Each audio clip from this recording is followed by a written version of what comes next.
Welcome to The Long Game. My guests today are founders of the Stanford Life Design Lab and two of the most influential voices in rethinking how we approach our life and work. The course they teach at Stanford has been one of the most popular classes for over 19 years. The 10-word version of designing your life is get curious, talk to people, try stuff, and tell your story.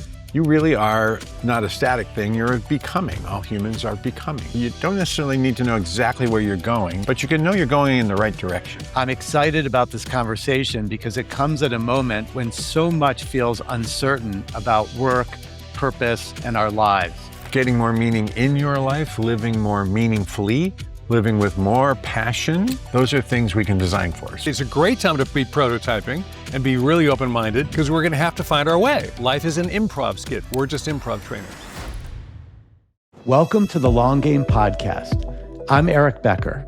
I'm an author, an entrepreneur, and I'm founder and chairman of Crescent, a family office that we built to serve founders, multi-gen business owners, and their families. For all of the entrepreneurs and aspiring entrepreneurs, for leaders and CEOs, the long game is for you. It's the practices, it's the leadership skills, it's the culture that can stand the test of time. I'm Eric Becker, and this is The Long Game. Bill Burnett and Dave Evans are the authors of Designing Your Life, a New York Times best-selling book and global phenomenon that introduced millions to the idea that you don't have to find your path, you can apply the strategies of design thinking to build the life that matters most to you.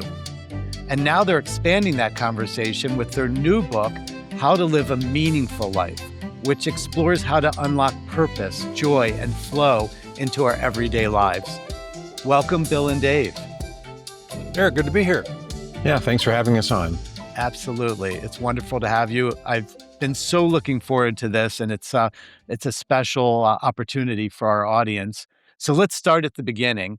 Bill, tell us about the Design Lab and what happens there. What is it? Yeah, so the Life Design Lab is right now it's a group of four of us. I've got three amazing Designing Your Life fellows, Marielle, Deepak, and Jay.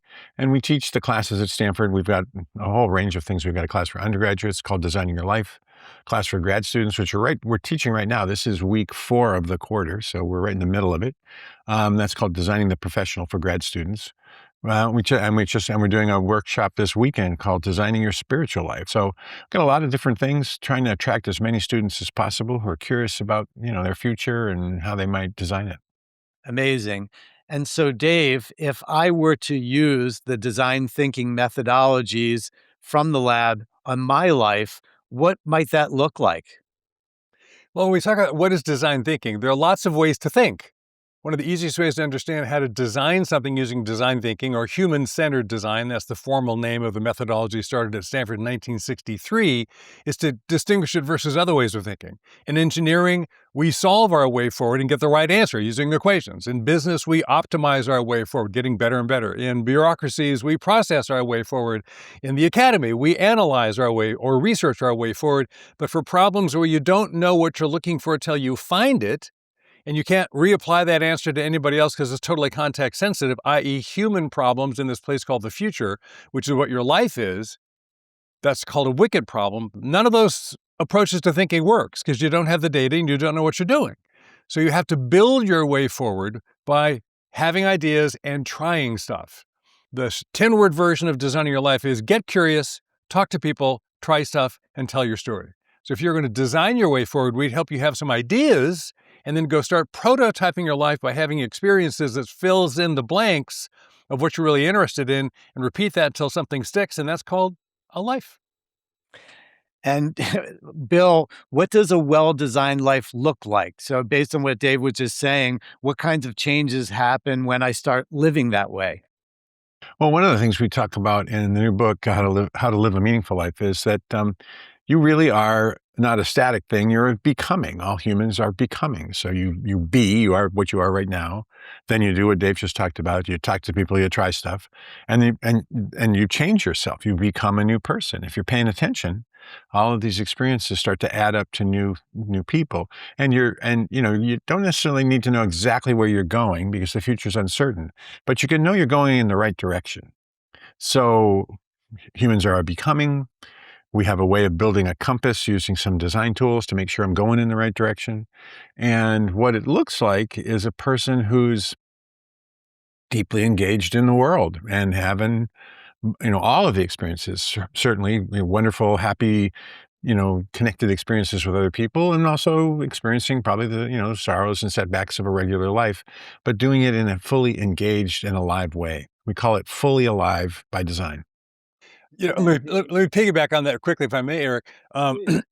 One thing we heard back from people, we've been doing this 20 years, is, what do you get if you follow these ideas?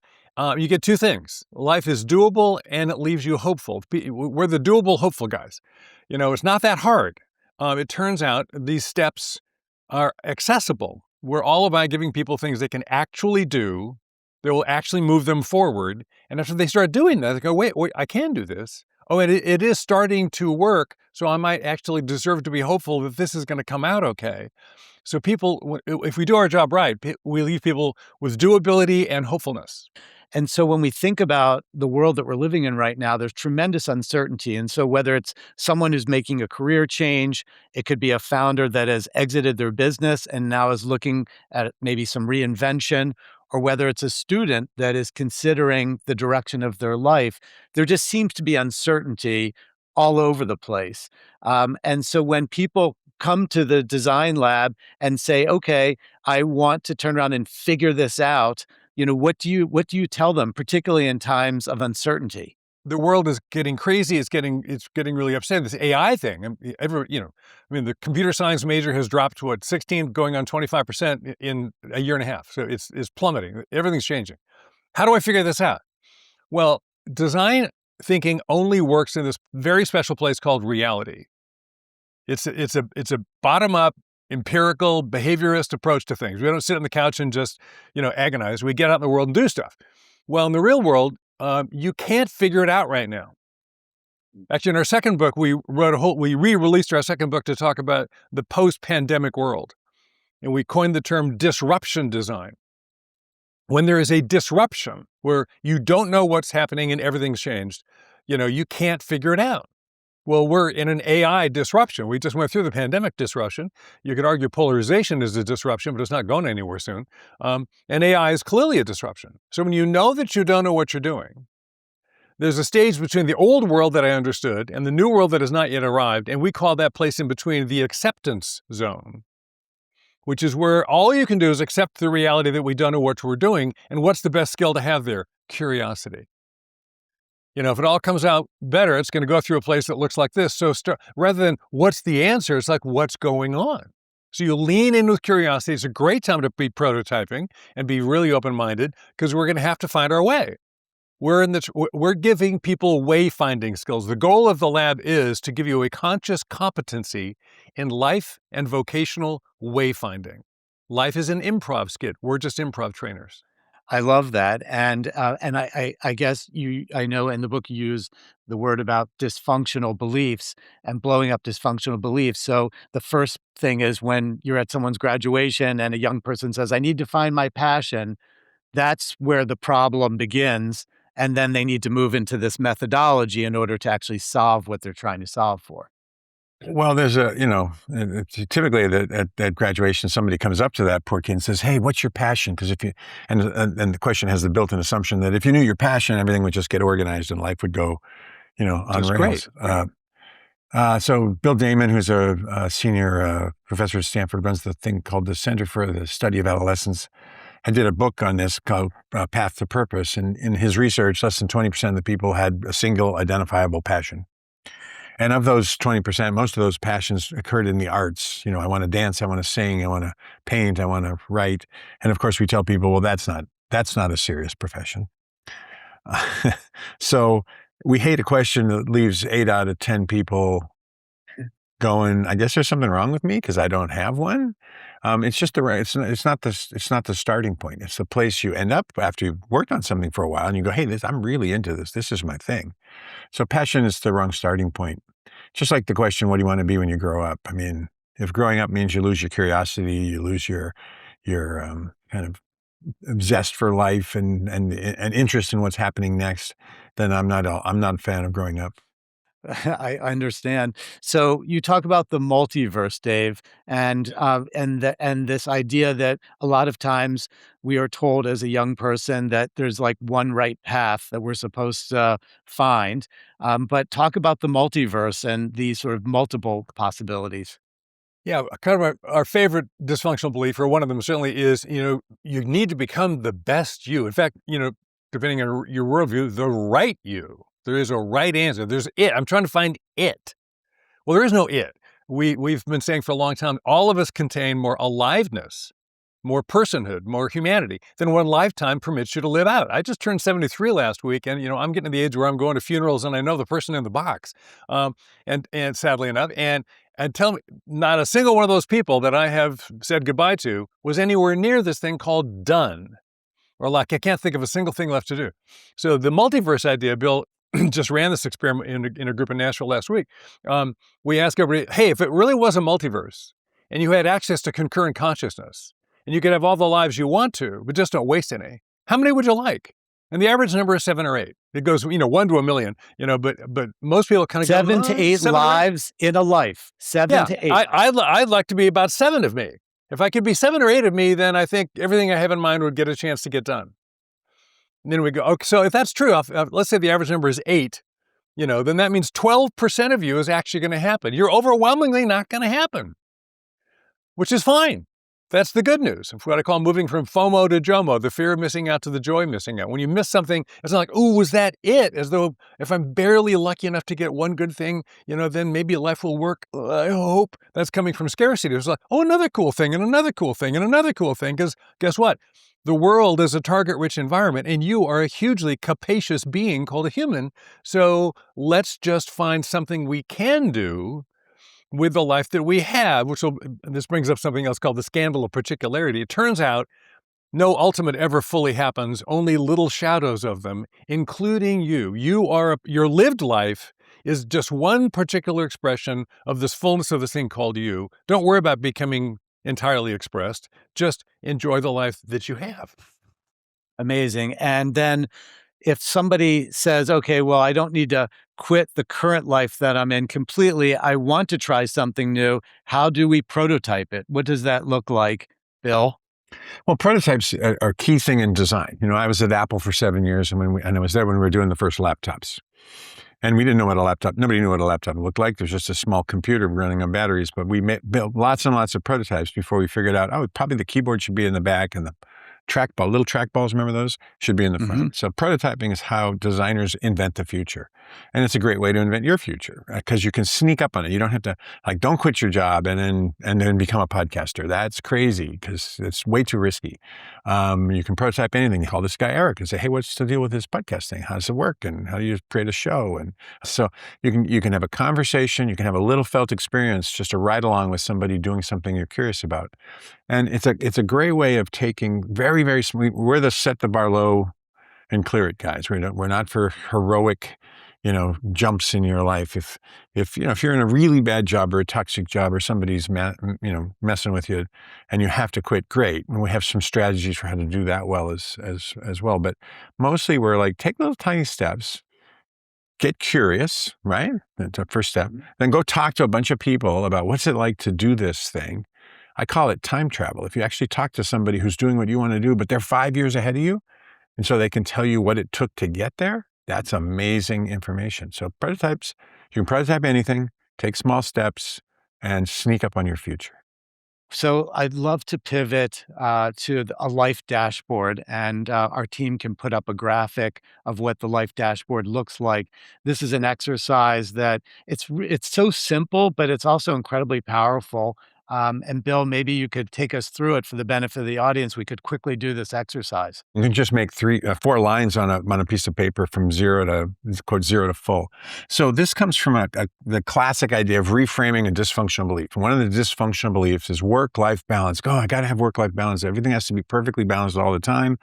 And I just can't do it because I have more life. I have less work, more life. Oh gosh, I don't know how to solve the work-life balance problem. Can you help me?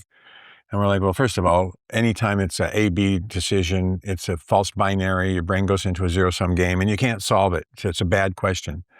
And secondly, it's just life, guys. It's just life. It's all life.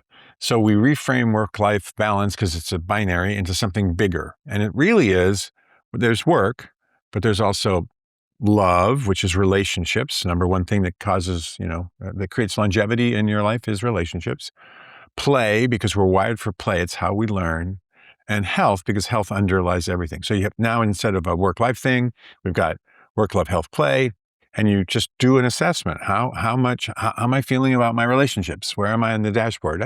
For me right now, I'm almost full. I got grandkids, kids, everything is going well. Love my wife, blah, blah, blah. Play, I'm pretty low on play because I'm working too much. So that's an interesting thing to think about. Work, I love my work. I get to write books. I get to teach students. It's full. And my health, got a couple of things that we need the docs to work on. And I probably am not getting enough exercise. So that's just a quick assessment.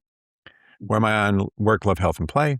And then you say, all right, what's one small change? Again, set the bar low. What's one small change you could make? Maybe even get a 2-for-1 and improve, your dashboard. For me, when I did this and my play was low, I came up with a great hack. I found a dance class. My wife and I live up in San Francisco now. There's a dance class about 6 blocks from here. We could go to dance class. We took the intro to tango lessons twice. And I got more play, more goofing around, because I'm a terrible dancer. We weren't trying to do this to get good. We were just doing this for fun. And I got an extra boost on my relationship thing because I was having a fun time goofing around with my wife. So that's how we use these little assessments like this dashboard. It's just ways of blowing up a dysfunctional belief and making it practical and assessing where you're at and doing small changes to improve your life. Because we know from all the behavior change stuff, James Cleary's Atomic Habits and other things, that you make change in small increments. And small increments, kind of piled up week by week by week, lead to large changes. So try this. Bill, but one thing, Bill, I have a question. Now, if I understand this right, I put a little marker where the indicator would be on my these gas tank indicators of how much love, play, work, and health I've got. Yeah. And then the question is, which one would I move a little bit one way or the other? Well, now, and apparently you guys say it's terribly important. Only move one for your prototype. Why is that so important? Well, because people try to do too much too fast, and then because they can't get to the goal they've set, they just abandon trying to change. So setting the bar low is really important. And the one you pick is the one when you're looking at this thing saying, it just doesn't feel, it feels a little out of whack. I'm not doing enough for my health. I notice patterns when we've done this thousands of times now. A lot of people are, they're not taking care of their health, both mental and physical health.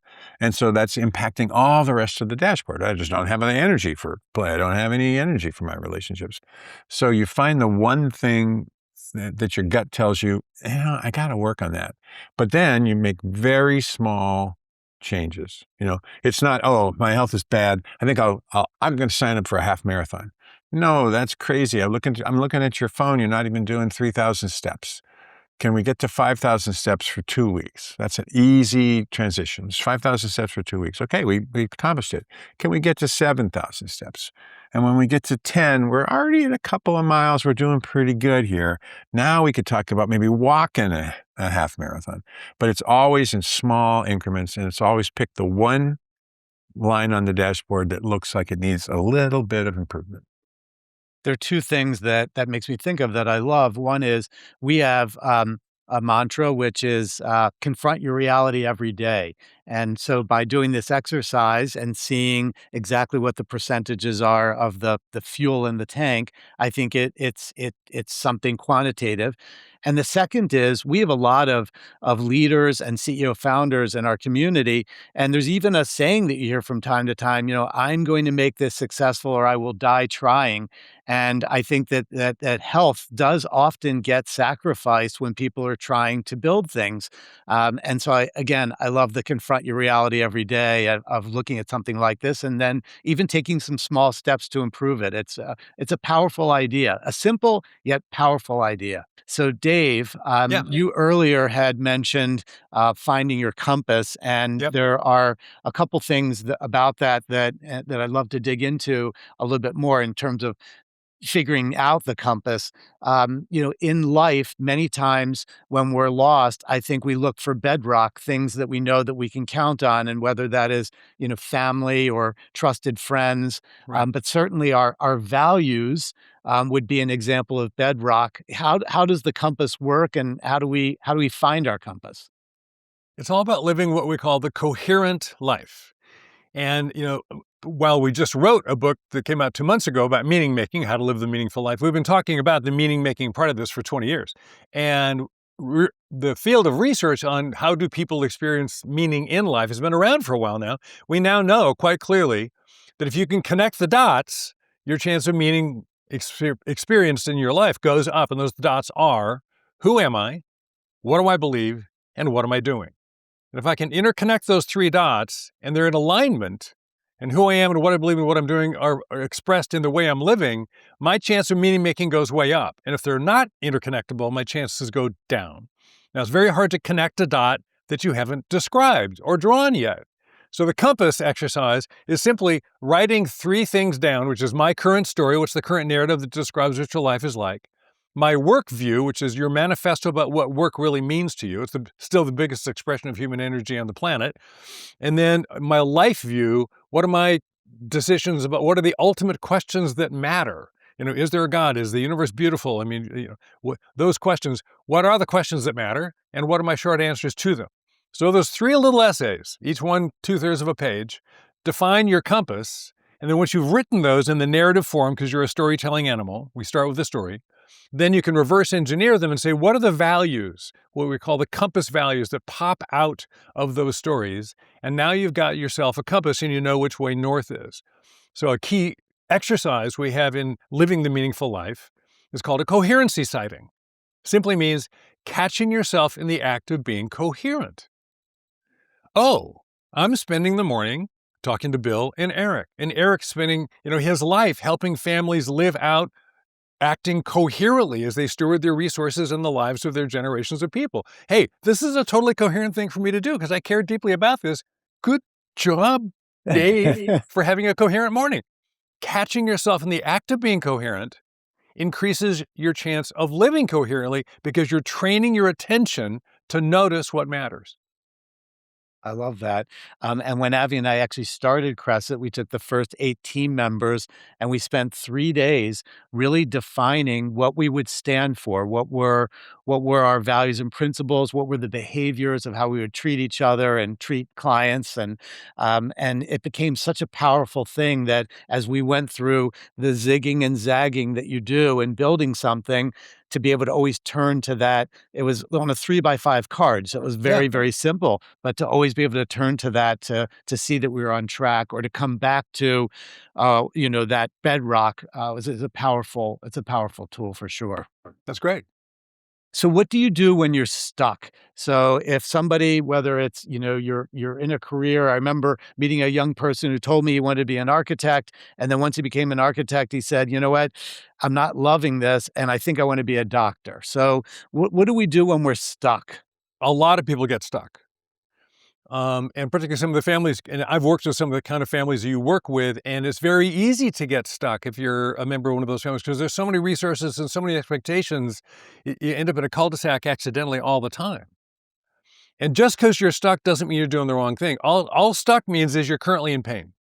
That's actually all you really know. And you have to really go into this empathy step and this defining step of design to figure out what's going on. Example 1, a very successful lawyer, hates her work.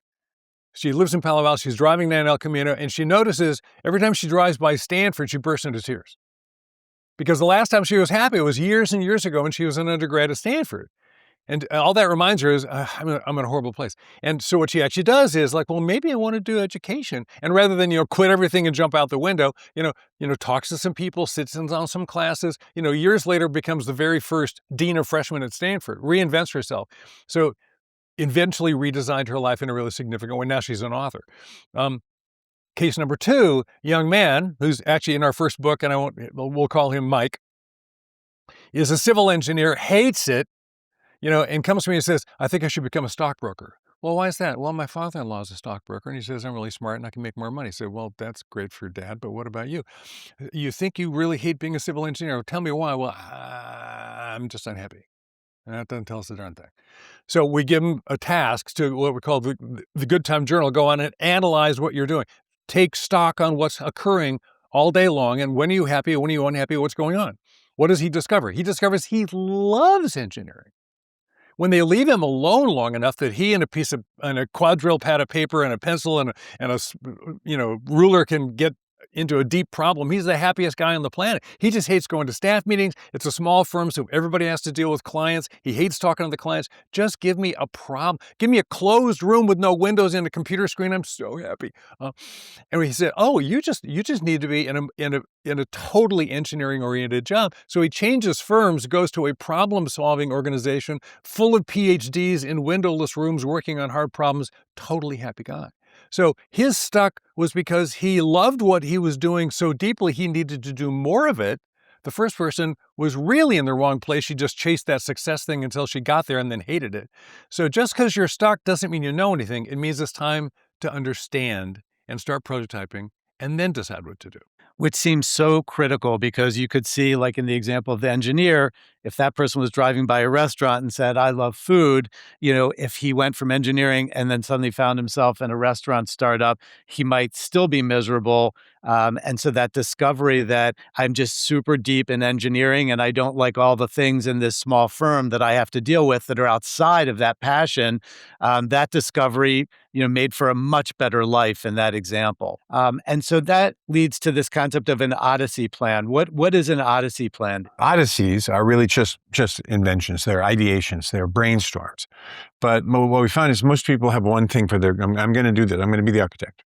And it's not working, but I don't know what else to do, so I'll just be the architect. So we're telling people, look, it's never one plan, it's always three. So it's three completely different versions of yourself. Version one is whatever you're doing now, it goes great. It's not just your work plan, it's your life plan. What are you going to do? What's on your bucket list? What are you going to do with the family and friends? Are you going to get married? Whatever it is. Yeah, get the dog, do all that. So that's plan one is what you're doing now, and it comes out great.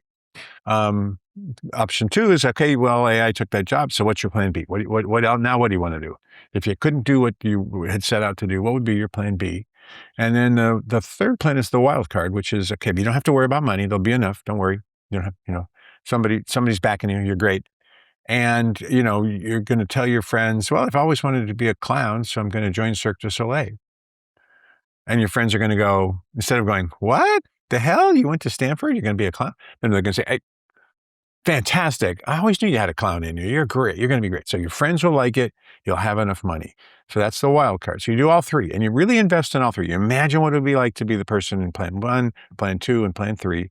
And it's not that you're going to quit your job and do the wild card. It's that you're going to let stuff come up. In a brainstorm, there's no bad ideas. You're just letting stuff come up.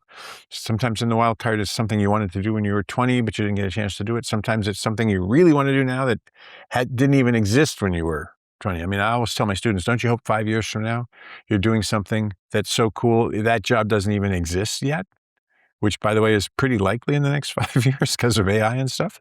So the three plans just release you from this notion of, I got to optimize one thing. They make you more resilient because as stuff changes, you've always got another plan just in case. I do Odysseys every couple of years. When people leave the lab, we all do Odysseys together. And I find that even in a couple of years, my ideas of what is possible changes every time. So it's three ideas for three completely different lives.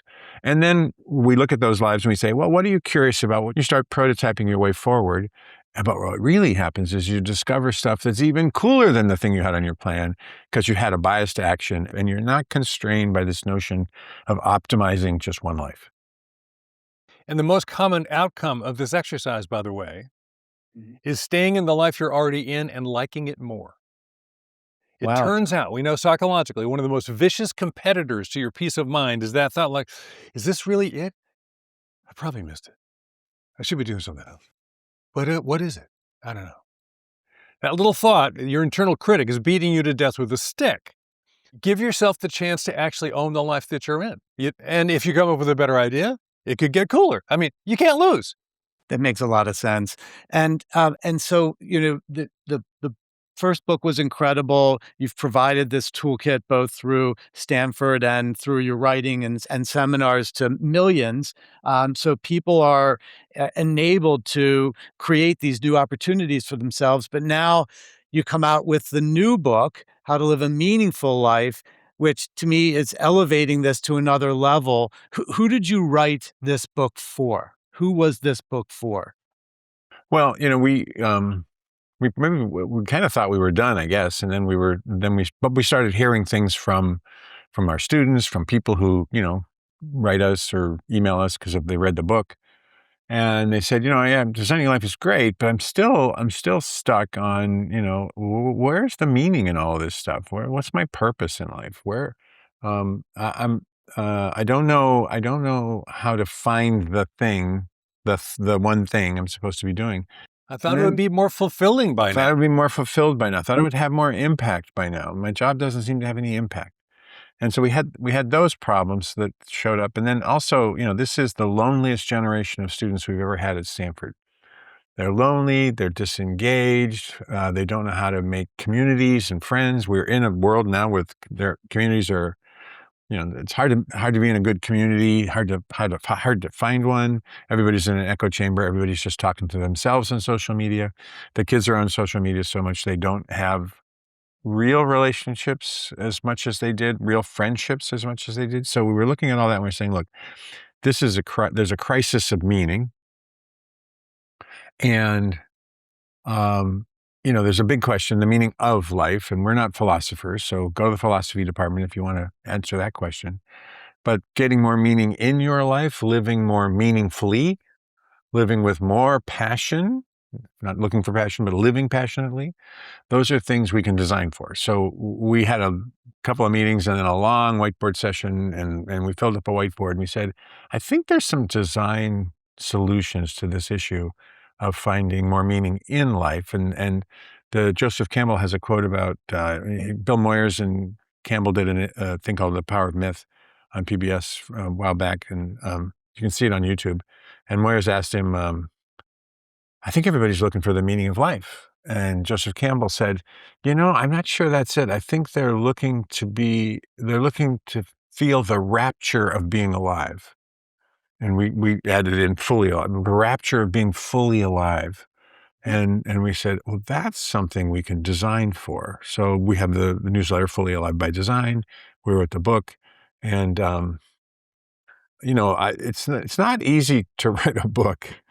And Dave particularly doesn't like writing books. It takes me about a year to talk him into every one of these books. But we really thought that there was something out there that we could help with. Again, we're just trying to be the helpful guys and give people hope and give them stuff they could actually do. This whole idea of meaning, finding meaning in your life, it doesn't require, 5 years of a mindfulness practice or, fasting for 40 days under a tree or any of this stuff. It's actually pretty easy when you understand the psychology of flow and flow states, when you understand the psychology of what impact really is and what kind of how to frame the world in a way that makes it make more sense. And so, yeah, we came up with a bunch of design solutions and we said, maybe we should write another book.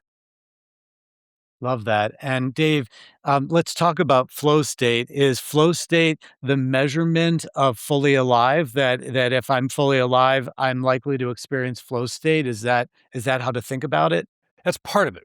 Okay. So when, again, we start with empathy and then define the problem. What problem are you solving? Bill mentioned we're solving the meaning in life, not the meaning of life. That's the first part of focusing our definition of the problem. Important. And then we started talking to people who are in all this pain, particularly after the pandemic and the great quit. 52 million people walk off the job looking for something better. Like, what do they want? And overwhelmingly, we heard, I want to have an impact in the world, and that's not working for me. Either it failed or it worked for a little while, but then the glow, disappeared in no time. Or I'm looking for fulfillment. And since we know you all contain more aliveness than your lifetime permits you to express, you can't be fulfilled. So what else can you do? And what we realized is this is where you need to be experiencing things in the present moment. So all that is what we call the transactional world. All that impact stuff, all that accomplishment stuff, all that goal-seeking stuff is transactions. Mm-hmm. And in the modern, capitalistically, technologically driven world, 90% of people spend 95% of their time in the transactional world. And all it has to offer you is impact and fulfillment. And neither of those work long term. But there's this other world we call the flow world, which is really the present moment. It's the fullness of reality happening right here. Transactions are about tomorrow, and the flow world is about here. So you ask the question about the flow state. Well, where does the flow state happen? Flow state is my psychological experience of being fully engaged in the moment, so engaged in the moment that I lose all track of time. I even kind of forget myself and I drop fully into the experience, and it's wonderful. I love it. I'm in the zone. Okay, so where is it that flow state occurs? Where's the place? Well, the place we call the flow world, which is happening all the time. Now, this is all, of course, just in your head. There's really one world, and it's all happening all the time, but your brain only has so much comprehension capacity. And part of you tends to work on transactions, and part of you can be more available to the present moment. It's basically a left brain, right brain thing. That model's gotten a lot more sophisticated, and a bunch of neurologists who've studied this stuff who agree with us. But it turns out we're really left shifted. So what we're saying is, hey, these other kinds of experiences, flow being the first and foremost, when you're fully engaged in the present moment, to be in that level of engagement, you have to join the present moment, redirect your attention and your consciousness to what's happening right here, where your aliveness is actually occurring. And that's when you experience being yourself, that fully alive thing Joseph Campbell was talking about, and that feels meaningful. Then we looked around for where are not the comprehensive definition of everything that allows people to experience meaning in the moment, but where are the places most people can get their hands on it most of the time? We came up with 4. Wonder, when you experience awe and wonder. Flow, when you can allow yourself to be fully in the moment, which we think is a much bigger space than Mihai Csikszentmihalyi originally defined. Coherency, that thing we said earlier, catching yourself in the act of being coherent. And formative community, when I'm with other people and we're all trying to become our better selves together in a meaningful way. Those 4 places, wonder, flow, coherency, and community, are rich with meaning right now, right in front of you. So finally, we wrote a book that's an easy lift. This can work in 10 minutes. Doesn't take 10 months. Incredible. Well, Bill and Dave, it's been such a pleasure having you on The Long Game. Thank you so much for sharing your wisdom and your stories and inspiring us to cultivate more meaning and flow in our lives. For our listeners, thank you so much for joining us. Please be sure to check out How to Live a Meaningful Life. It's packed with practical tools, these exercises, many of which we touched on today, to help you design a life that is really unique and your own, no matter what age, no matter what stage you're in. It's always an opportunity to improve the quality of your life. So until next time, thank you, everyone. Before I let you go, if this episode resonated with you, please share it generously and please click the subscribe button below. Send this to someone in your world who's navigating a pivotal moment right now, someone who's staring down a decision and might need the reminder that recognizing the moment is half the battle. See you next time on The Long Game. The Long Game, a Crescent podcast, is intended for information only and is not investment advice. Any company discussed is not a recommendation to buy, sell, or hold any security. Investing involves risk, including loss of principal. Please consult your advisors before making investment decisions.